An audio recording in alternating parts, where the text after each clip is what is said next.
കുറച്ച് വെറൈറ്റി ഫ്ലേവറിൽ നമുക്കിന്നൊരു Maggi noodles ഉണ്ടാക്കിയാലോ. പെട്ടെന്ന് തന്നെ ഉണ്ടാക്കാം. അപ്പം നമുക്ക് റെസിപ്പിയിലേക്ക് പോകാം. മാഗി നല്ല ചൂടുവെള്ളത്തിലിട്ടിട്ട് നന്നായിട്ടൊന്ന് ബോയിൽ ചെയ്ത് മാറ്റി വയ്ക്കാം. ഇനി ഒരു പാൻ ചൂടാക്കി കുറച്ച് വെളിച്ചെണ്ണ ഒഴിച്ചു കൊടുക്കാം. ഇതിലേക്ക് ചെറുതായി അരിഞ്ഞിട്ടുള്ള വെളുത്തുള്ളിയും സവാളയും കൂടെ ചേർത്തിട്ട് ഒന്ന് വഴറ്റി ഇതിലേക്ക് കുറച്ച് ചില്ലി ഫ്ലേക്സും മാഗി മസാലയും സോയാ സോസും ടൊമാറ്റോ കെച്ചപ്പോ അല്ലെങ്കിൽ ടൊമാറ്റോ സോസോ കൂടെ ചേർത്തിട്ട് നമുക്ക് നന്നായിട്ടൊന്ന് മിക്സ് ചെയ്തെടുക്കാം. ഇനി നമ്മൾ നേരത്തെ ബോയിൽ ചെയ്ത് വെച്ചിട്ടുള്ള മാഗി ഇതിലേക്ക് ചേർത്ത് കൊടുക്കാം. മസാലയൊക്കെ എല്ലാ ഭാഗത്തും ആവുന്ന രീതിയിൽ ഒന്ന് മിക്സ് ചെയ്തെടുത്താൽ സംഭവം റെഡി.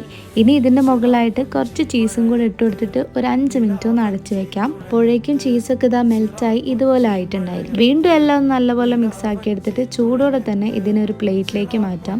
നിങ്ങൾക്ക് ബുൾസായി ഇഷ്ടമാണെങ്കിൽ ഇതാ ഇതുപോലെ ഒന്ന് അതിൻ്റെ മുകളിൽ വെച്ച് കൊടുക്കാം. ഇനി ചൂടോടെ തന്നെ കഴിക്കാവുന്നതാണ് കേട്ടോ. അപ്പോൾ ഈ ഒരു മെത്തേഡിൽ നിങ്ങൾ ട്രൈ ചെയ്തിട്ടില്ലെങ്കിൽ എന്തായാലും ഇങ്ങനെ ഒന്ന് നോക്കണേ. അപ്പോൾ വീഡിയോ ഇഷ്ടപ്പെട്ടാൽ ചാനൽ സബ്സ്ക്രൈബ് ചെയ്യാനും സപ്പോർട്ട് ചെയ്യാനും മറക്കരുത്.